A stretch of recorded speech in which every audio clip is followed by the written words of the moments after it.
So I will talk a bit about the CAN bus and the CAN bus layout and the CAN driver in cooperation with the bus.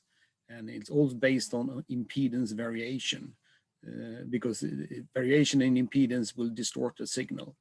So, but if you make the variation short, they will become invisible, and it's related to the wavelength in the communication. So if you have 1 megabit per second, typically 2.5 megahertz is the bandwidth you need, and that's 80 meters. So a drop with 8 meter will work fine.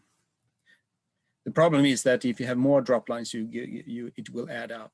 So, and you can measure the impedance by the TDR, time division domain reflection, where you send in a signal. In this case, it's send it out. Let's see if I can get the cursor.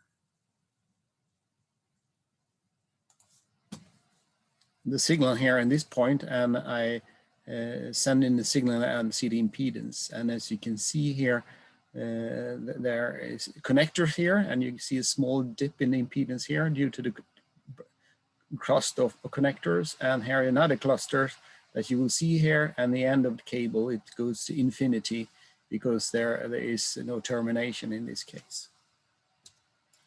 So next case, what we do here, we plug in some drop lines, short ones, a couple of meters, but you can see immediately that you get an effect. So you see here in the beginning, the impedance is correct.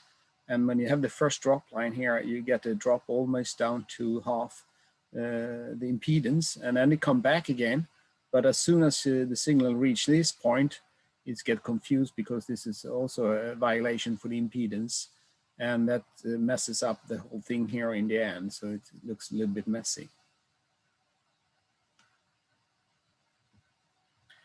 So what happened is actually the signal here doesn't see if the drop line is where they go. So for the testing signal that you do the test, you can put the lines along in each other. And that's you can see that suddenly instead you have 100 ohm impedance, and suddenly you have two wires in parallel, which means that you get a half the impedance, 50 ohm.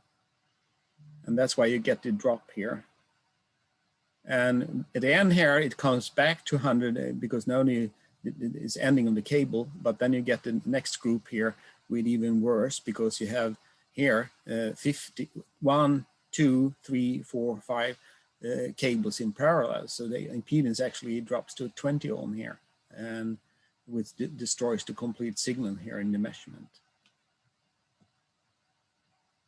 And of course, if you make the full system here, typical automotive installation, you have longer drop lines and more complex drop lines, which makes that you can actually you can't measure the impedance because it's all messed up in the measurement. So we have to find another way to see the capability of this kind of networks.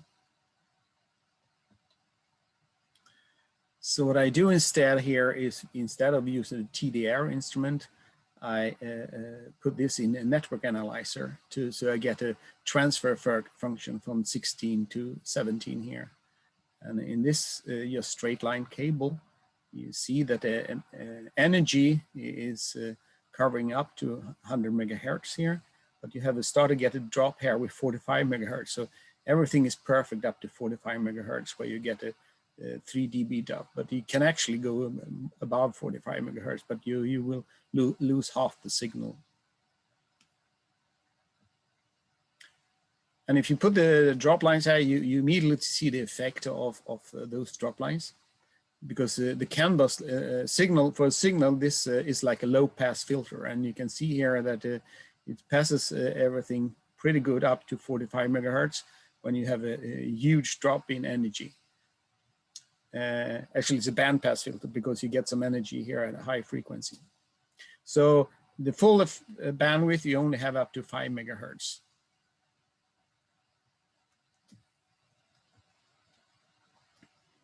And if you put in all the long drop lines, you see here that 5 megahertz now is at 3 dB. So actually, what you can go pass through here is 2.5 megahertz. So 1 megabit is maximum what you can pass through a network like this.